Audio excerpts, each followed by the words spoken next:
Dosakayalapalli current connection వరదలు వచ్చాయి, మా ఇల్లు కొట్టుకుపోయింది. దాంతో పాటు నా భార్య పిల్లలు కూడా కొట్టుకుపోయారు. నేను ఊరిపోతున్నాను. మీకు డిపాజిట్ కట్టాను కదా, ఆ డిపాజిట్ పట్టుకుపోతామని వచ్చాను.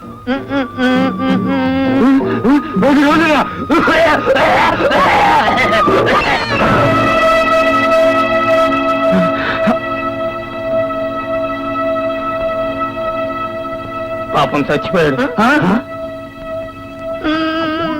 నాన్న నాన్న, వాడు 10 ఇస్తే సైకిల్ కొనిస్తానని చెప్పాడే, మరి వాడు చచ్చిపోయాడు కదా, నాకు సైకిల్ అలా కొనిస్తావు? ఏమిటో వదినా, అసలు అన్నయ్యకి అనారోగ్యంగా ఉన్నట్టు ఎప్పుడూ అనిపించలేదు. ఇంతకు ముందు ఎప్పుడైనా గుండెపోటు వచ్చిందా ఏంటి? ఆయనకి తలనొప్పి కూడా తెలియదు, జ్వరం వచ్చినట్టు చూడలేదు. మరంత ఆరోగ్యంగా ఉన్నాయన ఎలా పోయారు వదినా? అంతా నా కర్మ. ఈ మహా తల్లి పట్టుదలకు పోయి మొగుండు వదిలేసి వచ్చింది. కూతుర్ని చూడగానే ఆయనకి పట్టుదల వచ్చింది. అంతా చేయి జారిపోయిన తర్వాత ఇదంతా తన వల్లే జరిగిందని ఆయనలో ఆయన బాధపడి కుమిలిపోయారు. ఉన్న పసుపు కుంకాలు వదులుకుని ఇది వచ్చింది, వచ్చి నా పసుపు కుంకాలు చెరిపోయింది.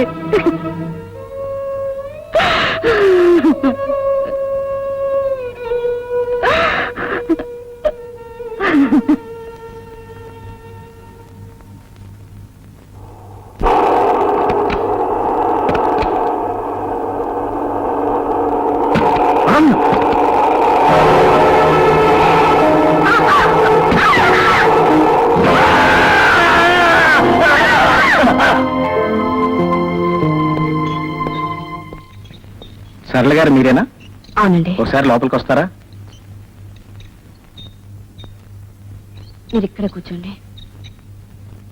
బాబు చూసుకో.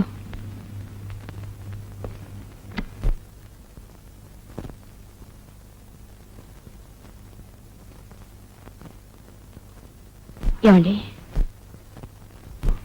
ఇప్పుడు ఎలా ఉంది? చూడమ్మా, నేను బ్రతుకుతానన్న ఆశ నాకు లేదు. బ్రతికితే మంచిది, అలా కాకపోతే నా బిడ్డలు దిక్కు లేని వాళ్ళు కాకూడదు. వాళ్ళని నువ్వే చూసుకోవాలి. చూసుకుంటావా? ఈరోజు ఈ సహాయం కోసమే మన 2 కుటుంబాల మధ్య బంధం ఏర్పడిందేమో. నా వాళ్ళే నాకు చాలా మంది ఉన్నారు, కానీ వాళ్ళంతా నేను పోతే ఆస్తిని ముక్కలు చేసుకుని పంచుకునేవాళ్ళే, నా బిడ్డల్ని చూసేవాళ్ళు కాదు. అందుకే నిన్ను అడుగుతున్నాను, చూసుకుంటావా అమ్మా? అవే మాట్లాడండి. నన్ను కాపాడడం కోసం మీ ప్రాణాన్ని అడ్డు పెట్టారు. జీవితాంతం మీ కుటుంబానికి రుణపడి ఉంటాను. నేనేం చేయడానికైనా సిద్ధమే.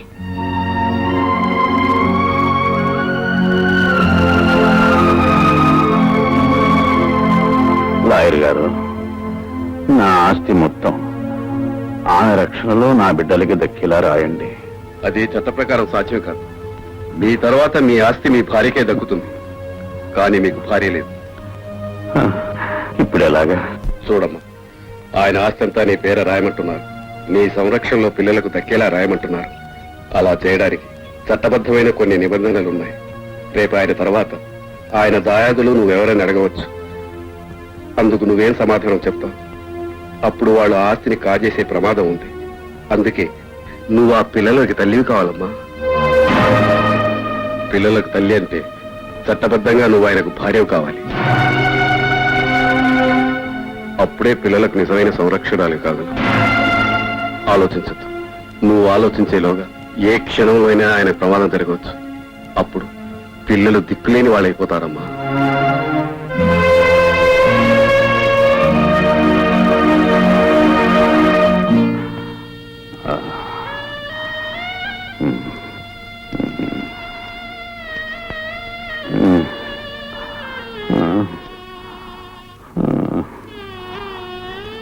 చాలా సంతోషం అమ్మా, నా పిల్లలకి తల్లివయ్యావు. ఇక నేను ఏమైపోయినా పర్వాలేదు.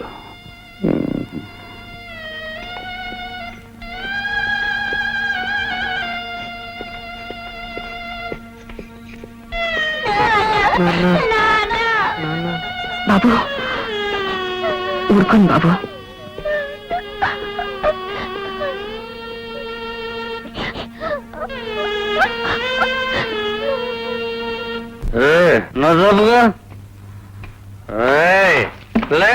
నువ్వెవరినన్నా ప్రేమించావా? పెళ్లి చేసుకున్నావా? ప్రేమించినా పెళ్లి చేసుకున్నా మీ ఆడేళ్ళని పీకి పిసికి పారేస్తుంది జాగ్రత్త. నల్లే లేదా నువ్వు ప్రేమించావా? పెళ్లి చేసుకున్నావా? ప్రేమించిన పెళ్లి చేసుకున్నా మీ ఆడేళ్ళందరినీ నిలబెట్టి నరకి పీపిసి చేస్తుంది జాగ్రత్త. మిస్టర్ భరత్, నీ పరిస్థితి ఏం బాగుంటం లేదు. నిన్ను సస్పెండ్ చేస్తున్నా.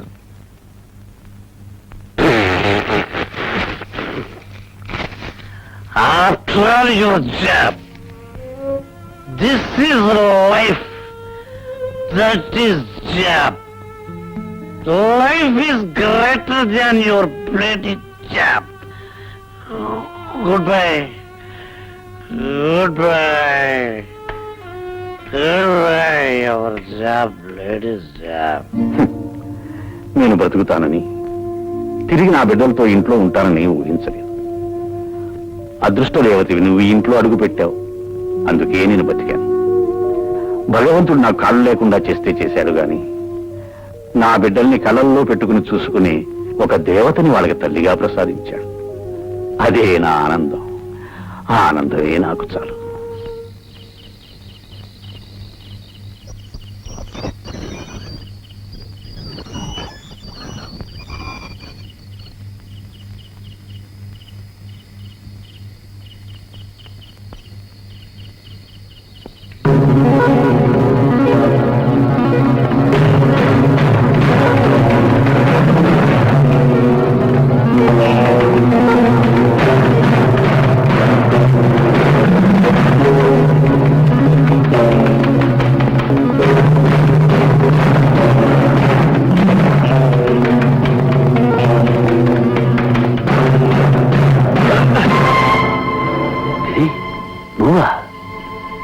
ఆ రోజు గోడ దూకెందుకు నువ్వేనా? అవును, నేనే. ఎందుకు వచ్చావు? మా ఇంటికి ఎందుకు వచ్చావు? నేను వచ్చింది మీ ఇంటికి కాదు, మరి జనార్దన్ ఇంటికి. జనార్దన్ ఇంటికా? జనార్దన్ భార్యకు నాకు చాలా కాలంగా సంబంధం ఉంది. అయితే ఆ రోజు ఆమె కోసం వచ్చాను. వెళ్ళబోతుంటే నేను చూసి కంగారు పడి వెనక్కి వెళ్ళిపోయాను. మరి జనార్దన్కి సడకు సంబంధం ఉందని ఎందుకు చెప్పావు? ఆ రోజు నన్ను చూసి గుర్తుపెట్టావని భయపడి ఈ అనుమానాన్ని అటువైపు మళ్ళించాను. అయితే అయితే ఇన్నాళ్ళు నువ్వు చెప్పినవన్నీ అబద్ధాలు.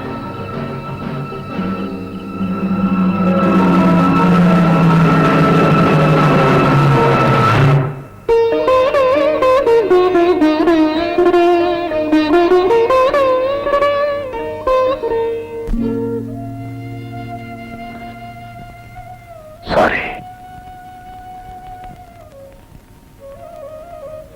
తొందరపడ్డాను. ఎలా తెలుసుకోగలిగావు? మా ఆఫీసులో పనిచేసే గిరి అతను చెప్పాడు.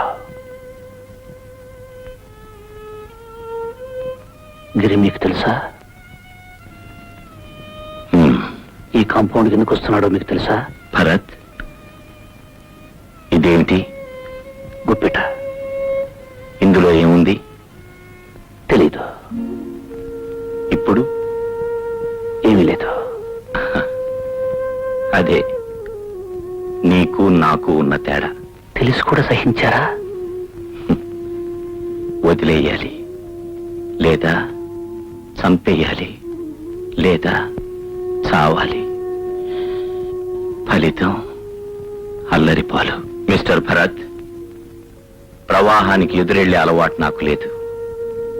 విసురుగా ప్రవాహం వస్తుంటే నిలబడిపోతాను. ఆ ప్రవాహం నా కాళ్ళ కింద నుంచి వెళ్ళిపోయిన తర్వాత ప్రయాణం కొనసాగిస్తాను. మొదటి నుంచి నా మనస్తత్వం అది. నాకిద్దరు కూతుళ్ళున్నారు. నేనేం చేసినా అది వాళ్ళకొక చరిత్రగా మిగిలిపోతుంది. నా భార్య నా బ్రతుకు నాశనం చేసి ఉండొచ్చు, కానీ నేను నా బిడ్డల భవిష్యత్తును నాశనం చేయలేను. అందుకే వాళ్ళని వాతావరణానికి దూరంగా ఒక కాన్వెంట్లో పెట్టాను. నాలో రగిలే అగ్నిపర్వతాన్ని ఈ సంగీత సముద్రంలో దాచుకున్నాను. అందుకే ఏ తోడు లేని నేను ఈ సితార్ను తోడుగా ఉంచుకున్నాను. ఆ బాధను మరిపించడానికి సరళ ఒక అన్నకు చెల్లెలుగానే ఉంది. భరత్, నేను అగ్నిగుండంలో కూర్చున్నా నిప్పులని బయట కనబడినివ్వకుండా చుట్టూ మల్లెపువ్వులున్నట్టు భ్రమ కల్పించాను. నువ్వు మల్లెపూల పాన్పు మీద కూర్చొని అవన్నీ నిప్పులని భ్రమపడి నీ కాపురాన్ని అగ్నిగుండం చేసుకున్నావు. నిజాల్ని గుప్పెట్లో దాచుకోవాలి, బాధల్ని గుండెల్లో దాచుకోవాలి. జరిగిందేదో జరిగిపోయింది. వెళ్ళు, సరళను రమ్మను. నువ్వు అడిగితే తను కాదందు.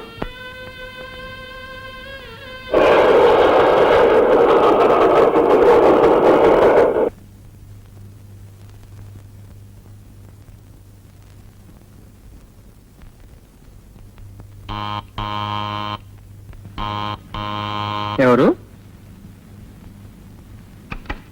ఎవరండి? సరళ ఇంతకు ముందున్న వాళ్ళు ఎవరు లేరండి ఇప్పుడు. లేదా? ఏమయ్యారు? ఆయన చచ్చిపోయారు. ఆ తర్వాత కొన్నాళ్ళకి ఆయన భార్య కూడా చనిపోయింది.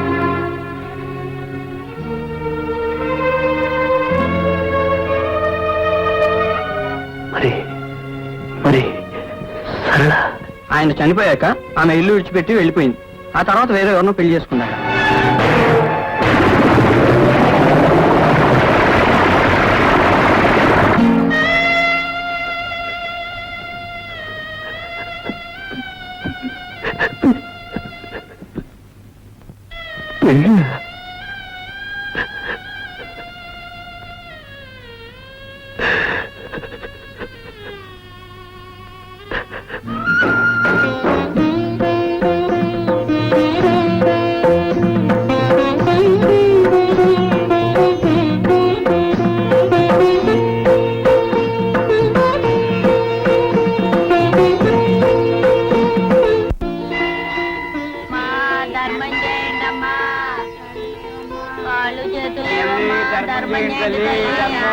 అమ్మా ధర్మం చేయండి తల్లి.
అరే ఏమిటది? అతను లోపల చూడండి, వెళ్ళి డాక్టర్ని చూడండి.